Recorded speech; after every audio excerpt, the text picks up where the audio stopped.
수요 말씀은 예배 함께 하시는 성도분들을 주님의 이름으로 환영합니다. 이 시간 새 찬송가 540장입니다. 주의 음성은 내가 들으니 함께 찬양하시겠습니다.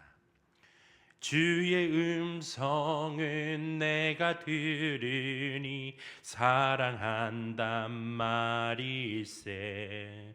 믿는 마음으로 주께 가오니 나를 영접하소서. 내가 매일 십자가 앞에 더 가까이 가오니 그새 주의 흘린 보배 피로써 나를 정케 하소서. 주여 넓으신 은혜 베푸사 나를 받아주시고 나의 품은 뜻 주의 뜻같이 되게 하여 주소서. 내가 매일 십자가 앞에 더 가까이 가오니 그새 주의 흘린 보배 피로써 나를 정케 하소서. 주의 보좌로 나갈 때에 어찌 아니 기쁠까.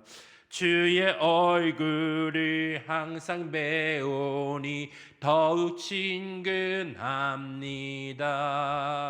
내가 매일 십자가 앞에 더 가까이 가오니 그새 주의 흘린 보배 피로써 나를 정케 하소서. 우리 구주의 넓은 사랑을 증량할 자 없으며 주가 주시는 참된 기쁨도 헤아릴 수 없도다. 내가 매일 십자가 앞에 더 가까이 가오니 그새 주의 흘린 보배 피로써 나를 정케 하소서. 아멘. 이어서 새 찬송가 545장입니다. 이 눈에 아무 증거 아니 배어도 찬양하시겠습니다. 이 눈에 아무 증거 아니 배어도 믿음만을 가지고서 늘 걸으며 이 귀에 아무 소리 아니 들려도 하나님의 약속 위에 서리라. 걸어가세 믿음 위에 서서 나가세 의심 버리고 걸어가세 믿음 위에 서서 눈과 귀에 아무 증거 없어도 이 눈이 보기에는 어떠하든지 이미 얻은 증거대로 늘 믿으며 이 맘에 의심 없이 살아갈 때에 우리 소원 주 안에서 이루리. 걸어가세 믿음 위에 서서 나가세 의심 버리고 걸어가세 믿음 위에 서서 눈과 귀에 아무 증거 없어도 주님의 거룩함을 두고 맹세한 주 하나님 아버지는 참 미쁘다. 그 귀한 모든 약속 믿는 자에게 능치 못할 무슨 일이 있을까.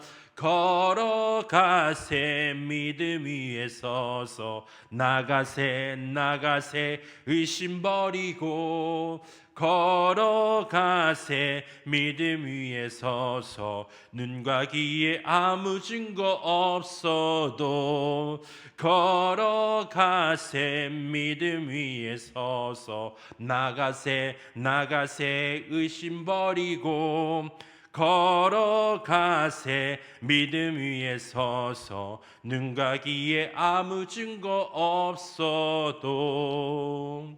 아멘. 아버지 하나님 감사합니다. 오늘도 우리를 부르시고 하나님의 그 말씀을 통하여 우리 영혼이 소생될 뿐만 아니라 약속하신 그 말씀에 굳건한 믿음에 설 수 있도록 인도하심에 감사합니다. 하나님, 오늘 이 시간에 우리에게 주어지는 말씀을 통해서 우리의 삶이 변화되어지고 주님의 뜻을 이뤄가는 그동안 말씀을 듣고 기도한 시간이 될 수 있도록 성령님 함께하여 주옵소서. 이 시간 목사님 말씀 전하신 목사님 가운데 성령의 기름 부어 주옵소서. 이 시간 주님 앞에 의탁합니다. 예수님의 이름으로 기도했습니다.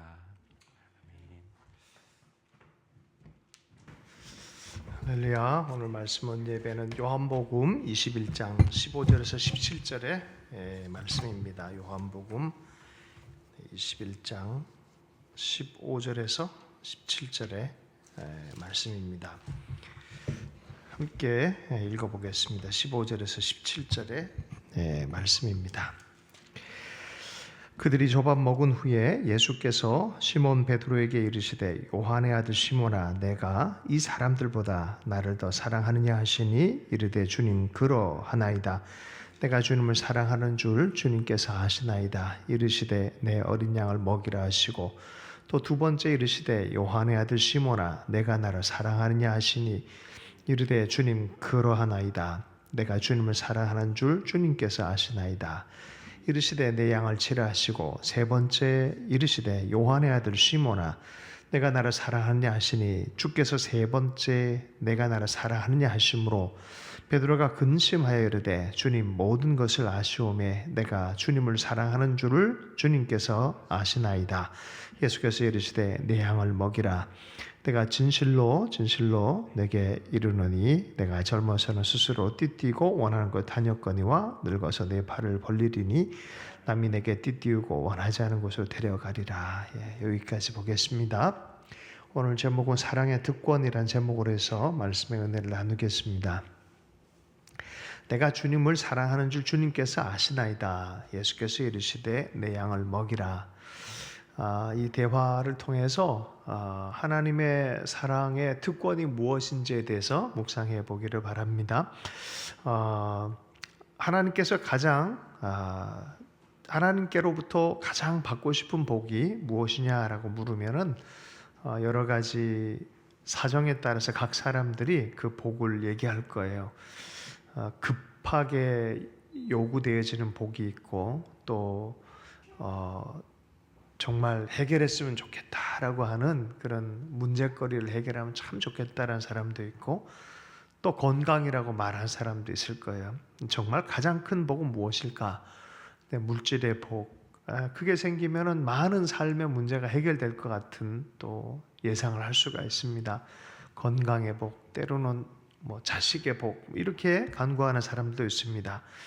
성경에 자세히 우리가 묵상하고 성경의 이야기를 따라가다 보면 하나님 자신이 그 어떤 것보다 큰 복인 것을 일순간에 깨닫게 되어지고 하나님이 하나님과의 관계 안으로 우리를 초대하셨구나라는 것을 새롭게 이해합니다. 그래서 내가 내 문제 해결 중심의 신앙에서 하나님을 사랑하는 관계적 특권의 신앙으로 변화할 때 이 신앙이 성숙하는 중심이 세워지는 그런 시간입니다. 연인들의 사랑을 우리가 생각해 보면 사랑이 참 축복이에요. 잘 사랑하는 것은 삶이 인간이 어떻게 살아가야 되는지에 대한 정말 기쁨, 하나님이 예비하신 인간에 대한 선물, 이런 것들이 그 사랑 안에 있기 때문에 그렇습니다. 상황과 관계없이 사랑에 빠진 사람들은 행복합니다. 물질적인 것, 또 어떤 사람은 왕위까지도 내려놓으면서 이성적인 그 사랑에 이끌림 받은 사람도 있고요. 명예, 권력 이런 게 눈에 보이지가 않아요. 그 사랑이면 다다라고 생각하는 사람들도 있습니다. 하나님과의 관계도 마찬가지입니다. 하나님의 사랑을 받고 하나님을 사랑하는 것이 얼마나 큰 복인지 깨닫는 것이 어떻게 보면 신앙 여정의 최종 목적처럼 보입니다.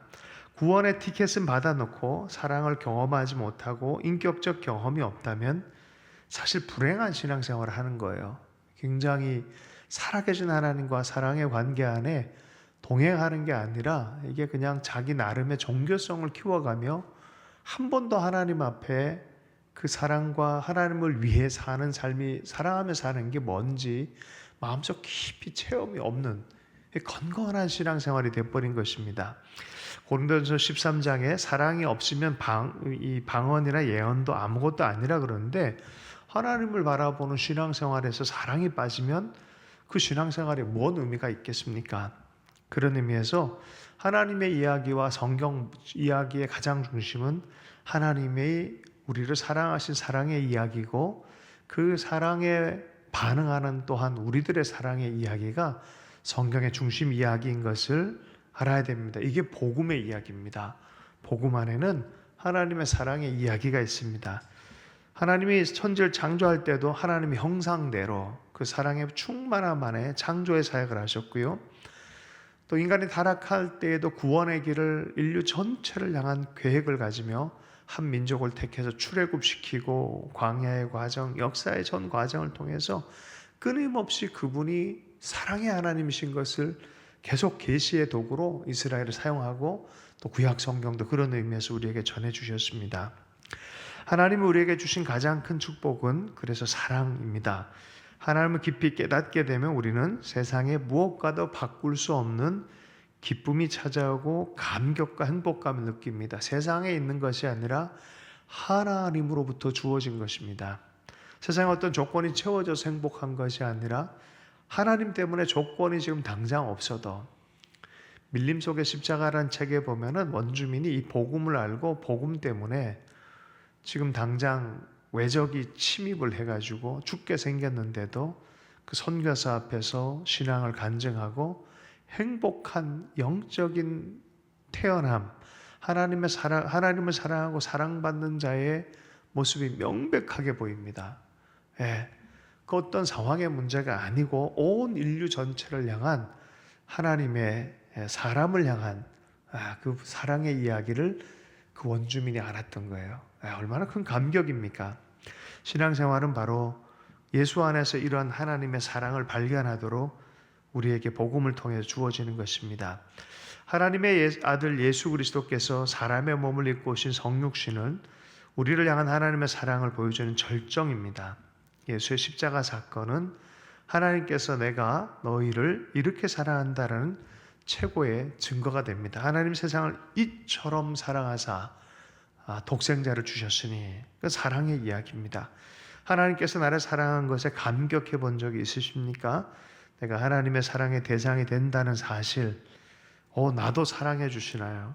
사랑의 대상으로 받아들이고 인지게 되어지고 하나님 나를 놓으신 적이 없구나라는 계시가 마음과 마음으로 접속되어질 때 그것은 놀라운 치유이고 놀라운 자유이고 해방이고 놀라운 특권이 갑자기 생기기 시작합니다. 하나님께서 먹지도 배부르지 않아도 하나님께서 사랑의 대상이 되어진 것 때문에 하루 종일 행복할 수도 있습니다. 정말 그런 게 있느냐? 진짜 믿음은 그렇습니다. 진짜 성경에 하나님을 만난 사람들은 이런 감격이 있습니다.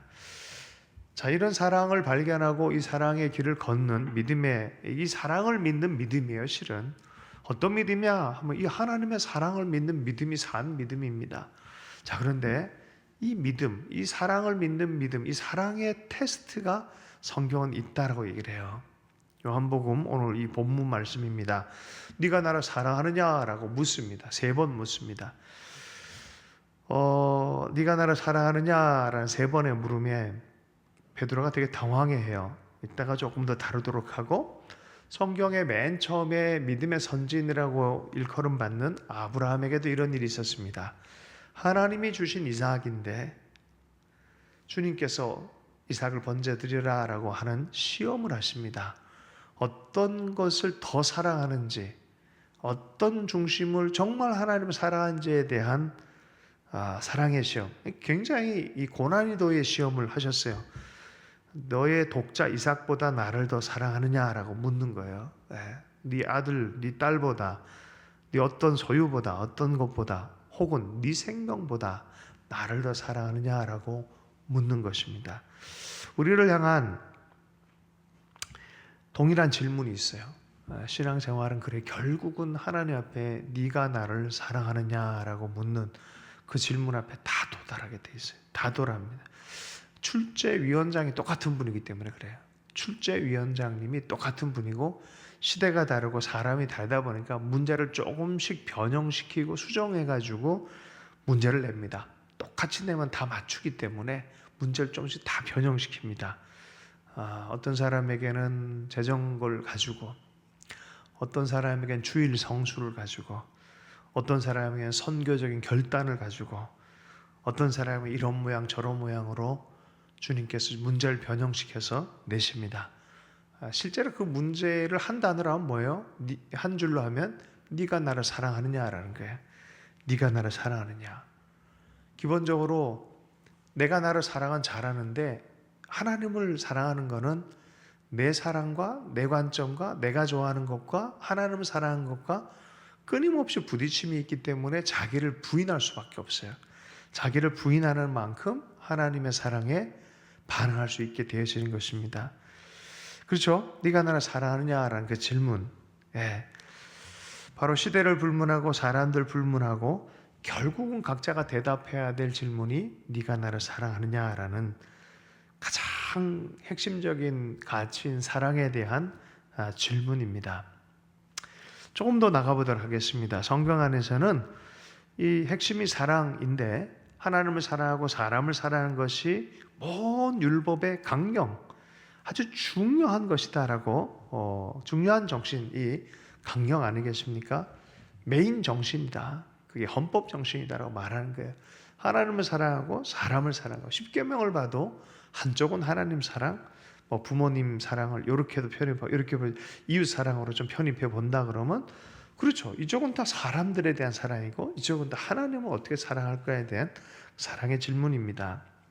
선생님, 율법 중에 어느 계명이 크니까? 예수님께서 하나님을 사랑하고 이웃을 사랑하는 이 두 계명이 온 율법과 선지자의 강령이라고 하셨습니다. 마태복음 24장 37절에서 40절에 나타나는 말씀입니다. 하나님 사랑하고 이웃 사랑하는 것, 이것이 이 메인 핵심인데, 자, 그런데 이 사랑을 하라라는 어떤 부담감보다는 이 사랑에 매여서 할 수밖에 없는 이런 느낌들 중에서 사랑이 갖고 있는 강권적 능력을 체험하는 것은 이게 사랑에 대한 이해가 율법적 이해가 아니라 복음적 이해로 넘어가는 포인트가 되어지는 걸 보게 되어져요. 조금 더 쉽게 얘기하면은 군인들이 낙하할 때 누구 이름 부르라 그럽니까? 사랑하는 사람 이름 부르라 그래요. 그걸 왜 불러요? 역경과 어려움 안에 그 사람 떠올리고 그 사람, 그 사랑의 기억, 사랑을 붙들고 하면 용기가 생기는 거예요. 그죠? 누군가의 극진한 사랑 때문에 어떤 사람은 술을 끊고 마약을 끊고 삶을 고칩니다.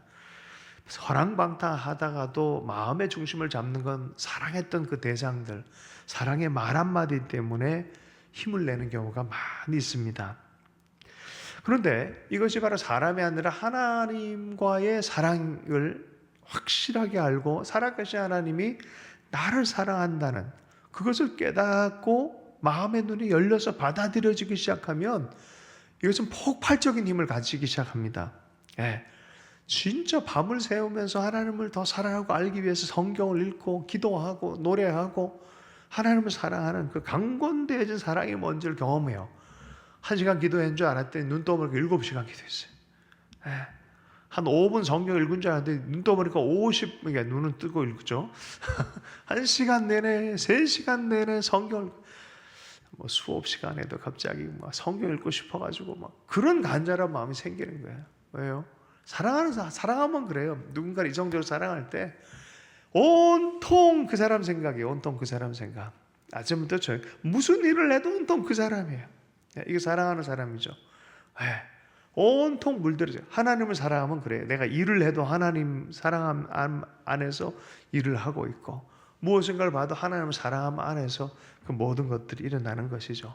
신앙의 신비가 여기에 있습니다. 고린도후서 5장 14절 말씀이에요.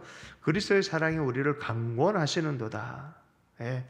예수 그리스도의 사랑에 사로잡혀서 강권되어지는 것, 이런 사랑에 이게 정상인 거죠. 하나님의 사랑을 경험한 사람들, 그리스도의 사랑이 우리를 강권하시는도다.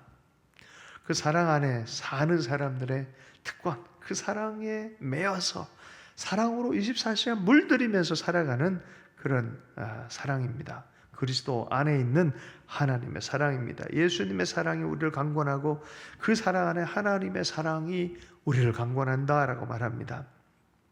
자, 그 사랑이 강권하면 사람이 변해요. 주변이 변해요. 그리고 하나님의 축복이 실제로 임하기 시작합니다. 역사가 일어나기 시작하면 이게 복음입니다. 예수님 안에서 하나님의 사랑을 받아들이고 그 사랑 안에 하나님의 실제로 사랑하시는 그 사랑이 어떤 건지, 누군가가 사랑하면 쟤 사랑하는 것 같아. 뭔가 달라졌어. 분위기가 달라졌어. 예전엔 삐쭉삐쭉 막 이랬는데 부드러워. 즐거워. 사람과 사람 사이의 만남에서도 티가 나요. 티가 나. 하나님과 사랑에 빠진 사람은 이런 티가 나요. 임재가 나타나요. 사람들 안에 생기가 돌기 시작합니다. 바로 그것이 환경을 또한 변화시키는 것을 보게 되어져요. 가정의 교회가 하나님을 많이 사랑하면 하나님 임재가 머물러요. 사랑이 충만해지기 시작합니다. 그리고 거기에 닿는 사람들마다 살아나는 생명의 생수가 흐르는 것을 실제로 경험하게 되는 줄로 믿습니다. 사도 바울은 예수님의 사랑에 강권돼서 그 사랑에 취해서 살았다라고 말합니다. 온갖 고난과 역경 안에서 사도 바울은 나 이렇게 힘들었어 하는 상처에 매여 있지가 않아요. 고통이 있고 상처는 있지만 그거에 매여 살진 않았어요. 결국은 고난에 대한 얘기를 하더라도 고난에 얼마나 내가 힘들었는지에 대한 얘기보다는 얼마나 은혜가 컸는지에 대한 얘기를 결론을 맺어요. 항상 얼마나 아름다운지에 대해서 얘기를 합니다. 여러분, 우리 인격은 믿음 안에 소망, 사랑 안에서 이런 인격이 돼야 돼요. 그거는 내가 만들 수 있는 게 아니잖아요. 계속해서 주님을 바라보고 사랑할 때 우리에게 주님이 빚어가는 성품인 줄로 믿습니다. 그게 강권되어진다. 그리스도의 사랑이 강권되어진다라고 말한 것이 그런 의미입니다. 하나 더 좀 생각하고 말씀을 마무리하겠는데요. 여러분, 사랑해 그러면 자꾸 명령을 하는 것 같아서 그거 부담이 돼요. 사람들마다 그런 게 있어요. 질문할 때 에베레스트가 몇 미터냐라고 물어보면 한 2,000미터쯤 되냐 그러면은 아니 그거보다 클 거려. 그럼 몇 미터라 생각하냐 그러면 2,000에서 3,000 왔다 갔다 그런데요. 2,000에서 3,000 왔다 갔다 그런데요. 자, 그런데 질문 자체를 바꾸는 거예요. 에베레스트가 한 10,000미터쯤 될 것 같냐라고 묻는 거예요. 그건 아닌 것 같다라고 말해요. 그럼 몇 미터 될 것 같냐? 그럼 한 6,000, 7,000 이렇게 대답한다는 거예요. 어떻게 질문을 하냐에 따라서, 어떻게 인식하냐에 따라서 태도가 달라지는 거예요. 다르게 접근한다는 거예요. 처음부터 너무 낮게 접근을 해버리니까 2,000m는 아닌 것 같은데요. 한 3,000 정도는 되는 것 같은데라고 말해요. 근데 높이 결정을 해서 딱 들어오니까 이렇게 생각하는 거예요. 예수 하나님 사랑해라라고 말하는 게 이게 부담으로 율법처럼 사랑해. 너 왜 공부 안 해? 이런 느낌이야. 공부해. 이런 느낌이에요. 그러다 보니까 야 공부해도 돼. 막 공부하고 싶어 죽겠는데 일만 시켜. 공장에서 10대 애가, 예전엔 그런 사람들이 많았어요. 10대 애들이. 뭐 먹고 살려고. 산업혁명 때도 그렇고. 공부는 하고 싶은데. 그래가지고 야간 학교 간 게 굉장히 많이 있었어요. 아침부터 저녁까지 일을 열심히 하는데 너무 공부를 하고 싶은가. 친구들이 공부를. 그래 공장주가 그렇게 얘기한 거야. 야 저녁에는 너희들 공부해도 돼. 공부해 이게 아니잖아요. 그러면 애들이 그 힘든 가운데도 가서 공부하는 거야. 기쁜 마음으로 공부하는 거예요. 사랑해. 여러분 사랑할 수 있는 게 특권인데 이거를 자꾸 명령처럼 생각하니까 힘든 거예요 이게. 사실 신앙생활은 하나님이 복음 안에서 허용하신 거예요. 해도 된다. 이리 와라. 이거 너 누려도 돼. 이거 마셔도 돼. 먹어도 돼. 이거 공짜야. 라고 말하는 게 복음인데 예수님 안에 누리라고 믿고 누리라고 기도해도 돼. 기도해. 기도해란 명령은 실은 아무나 기도한다고 해서 됩니까? 예수의 이름으로 믿는 자들의 기도를 아버지가 들어주시는 거죠. 그게 특권 아니겠습니까? 특권으로 이해하면은 이해가 달라지는 거예요. 근데 자꾸 명령식으로 가니까 어려운 거죠. 너 나 사랑해도 돼. 자, 형제가 나의 사랑을 받아주세요. 나의 사랑을 받았어요. 자매가 안 받아줘, 웬만한 사람들이. 그런데 어느 날, 당신 나를 사랑하십니까? 내 사랑을 받아주십시오. 그러는데, 이렇게 말해요. 사랑해도 돼. 이게 얼마나 놀라운 일입니까? 그죠? 얼마나 놀라운 일이에요. 이게 엄청나게 귀한 걸 잘 몰라요, 사람들이. 사랑해도 돼라는 허용. 공짜로 주니까 귀한 걸 몰라요, 사람들이. 공짜 돈은 땀 흘려서 벌지 않은 돈은 내가 땀 흘려서 번 100만 원과 쉽게 번 돈 100만 원 너무 달라요. 로또 맞아가지고 불로소득처럼 온 돈들은 인생의 저주가 될 경우가 많이 있습니다. 그죠? 공짜로 준다 그러니까 사람들 쉽게 대하는 게 너무 많기 때문에 돈이 나쁜 게 아니잖아요. 그 마음의 태도 때문에 그렇게 돼버린 거잖아요. 주님께 주신 놀라운 복이 너무나 쉽게 공짜처럼 여겨지니까 쉽게 대하는 거예요, 사람들이. 그래서 복음마저도 너무 값싸게 만들어버리는 거예요. 선교지에서 약을 이렇게 아주 비싼 약을 가져와서 너무 사랑하는 마음으로 다 나눠줬는데 함부로 막 사용하더라는 거예요. 그리고 뭐 대충 귀하지도 않게. 그래서 안 되겠다 싶어서 선교사님이 그 약에 약간의 가격을 붙여놨더니 다 아끼더라는 거예요. 다 아끼더라는 거예요. 공짜로 주니까 귀한 줄 모르고 이 사랑을 허용해서 너희가 사랑하느냐라고 마음 문 열어서 얘기하는 게 얼마나 큰 특권이라는 것을 이해할 필요가 있는 것이죠. 부담스럽게 생각하고 가치 없게 생각하는 그런 어리석은 생각들이 우리를 하나님의 사랑을 하는 것들을 막는 경우가 많이 있습니다.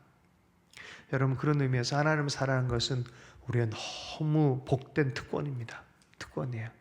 하나님의 사랑을 네가 나를 사랑하느냐라고 묻는 것 자체가 아무한테나 가서 묻는 게 아니잖아요. 그게 얼마나 큰 특권입니까? 마귀한테 가서 얘기합니까? 네가 나를 사랑하느냐? 하나님 그러시지 않잖아요. 하나님의 사람들, 하나님 형상으로 창조된 사람들에게 네가 나를 사랑하느냐라고 문을 열고 부담이 아니라 감격으로 받아들여야 될 얘기죠, 사실은. 성경 읽기도 그래요. 뭐 성경 한 권씩 집에 다 꽂혀 있고 얼마나 많습니까? 성경 읽으라 그러면 부담돼. 하루에 5장씩 뭐 50장 읽으라니까 부담되죠. 중세였으면요 한 수도원에 성경 한 권, 혼자서 독차지가 안 되니까 함께 강독하는 거예요. 같이 읽는 거예요. 그럼 다 듣는 거예요. 너무 귀한 거죠. 회당의 문화도 그랬죠. 과거 양피지에 성경 한 권 가지고 있다는 게 어마무시한 일이에요. 중국 성도들이 공산주의가 아주 심할 때 핍박당하면서 성경 한 권 얻으려고 그 수백 길을 걸어서 오고 한 권 얻었을 때 목숨 얻은 것처럼 너무 감격해서 눈물 흘리는 것. 그분들은 읽지 말라 그래도 감격스럽게 읽을 수밖에 없는 거예요. 오늘도 난 성경 읽으라고 그러고 부담되네 막 그래요. 목사 아들들이 많이 그러죠. 아버지가 막 해서 힘들고 부담이 되고. 근데 나중에 장성해서 보니까 그때 읽었던 말씀이, 그때 함께 기도했던 그 억지로라도 봤던 그 말씀이 자기 삶을 얼마나 놀랍게 붙들고 있는지를 간증하는 케이스가 많이 있어요. 실은 이 모든 게 감격이어야 돼요. 실제로 알고 나면 감격스러운 일이에요. 성경을 대하고 읽고 또 하나님께 기도할 수 있는 것도 특권이고 사랑하는 것도 특권인 것이죠. 감격입니다. 하나님이 예수 안에서 허락한 관계들이에요. 얼마나 풍성한 것입니까? 하나님께서 나를 사랑해도 좋다고 허락해 준 거예요. 네가 나를 사랑하느냐는 질문에는 너 나 사랑해도 괜찮아 라고 말하는 거예요. 품 안으로 오라라고 말하는 거죠. 오늘 말씀 다시 한번 마무리하면서 보도록 하겠습니다. 예수님이 묻습니다. 베드로한테 이 사람들보다 네가 나를 사랑하느냐라고 물을 때 오늘은 제가 이 원어를 별로 원어적 해석을 그렇게 선호하지 않았는데 오늘은 여기 적확하기 때문에 조금 나누길 원합니다. 네가 나를 아가페하느냐, 하나님의 사랑으로 사랑하느냐라고 물었을 때 베드로는 사랑합니다라고 하는데 원어상에는 필레오합니다라고 그랬어요. 내가 우정 관계로 사랑합니다라고 말합니다. 예수님께서 네가 나를 아가페하느냐, 신적인 사랑으로, 이런 무조건적 사랑으로 사랑하느냐 물었을 때 저는 우정의 관계로 필레오합니다라고 대답을 했어요. 높은 차원의 사랑, 신적인 사랑, 그 내가 할 사원이 아닙니다. 나는 필레오합니다라고 물어요. 그 예수님께서 뭐라고 물어요? 네가 나를 그러면 필레오 사랑으로라도 사랑하느냐 물었을 때 근심이 가득해졌어요, 베드로가. 가만히 생각하니까 그것도 잘 안 되는 것 같은 느낌도 없지 않아 있기 때문에 네가 자꾸 필레오 한다고 하는데 그 정도라도 내가 나를 사랑하느냐, 가만히 정직하게 보니까 그 사랑이 들락날락해. 들락날락해. 여러분, 하나님을 사랑하고 나는 사랑하지 못하는 것 같아요 라고 고민하는 그 진지한 고민 자체도 은혜가 임할 때 하는 거예요. 은혜가 임하지 않으면 그런 생각조차도 못해요. 예수님이 찾아오셨기 때문에 내가 정말 사랑하는 거 맞나라고 고민을 하게 되어지는 거예요. 순전하게 다른 동기와 목적이 아니라 정말 주님을 사랑하는 그 사랑으로 연합이 되어진다 그러면은 이제 네가 나를 사랑하는 줄, 네가 나를 경외하는 줄 내가 알았다라고 하고 그때부터는 나의 사랑, 나의 어여쁜자야, 나와 함께 가자. 살아계신 하나님의 음성을 제대로 들려주십니다. 그리고 소명을 주십니다. 이제 그 사랑 안에 든든하게 서서 이제 가서 이 사랑을 전파해라. 이게 복음의 비전입니다. 네. 신랑이 신부 단장한 거를 좋아하고 신부 자체를 안 좋아하면 말이 안 되잖아요. 주님은 우리 자신을 검든지 못났든지 상관없이 그 사랑에 반응하는 자들을 너무 사랑하십니다. 네. 그리고 함께 가자. 단장은 주님이 친히 시켜주신 일들입니다. 이러한 풍성한 은혜가 있기를 축복합니다. 여러분, 신앙생활은 바로 이 안에서 하는 거예요. 다른 거는 다 부차적인 거고 다른 것들이 이렇게 중심을 차지하면 그거는 왜곡될 경우가 많아요. 하나님을 사랑하는 그 사랑의 특권의 부르심에 우리가 점점 더 풍성해지고 살아계신 하나님의 사랑 안에서 살아가는 사랑의 이야기를 많이 경험하고 전파하는 예수의 사람 되기를 축복합니다. 주신 말씀 붙들고 기도합니다. 하나님 아버지, 그 사랑이신 하나님을 따라 계속해서 사랑을 더욱 알길 원합니다. 사도 바울이 에베소 교회를 향해서 마음 눈이 밝혀져서 그 사랑의 높이와 깊이와 넓이를 더 알기를 원한다고 했던 사랑에 강권되어진 사도의 마음처럼 우리 한 사람 한 사람 마음도 그 사랑 안에 살아가는 주님의 사람들, 예수의 사랑, 그 안에 있는 아버지의 사랑, 그 사랑 안에 실제적인 사랑의 삶을 살아가는 사도적인 삶을 살 수 있도록 은혜 허락해 주십시오. 세상 무엇보다 주님을 더 사랑하는 마음을 잃어버리지 않도록 은혜 허락하여 주옵소서. 예수 이름을 축복하며 기도했습니다.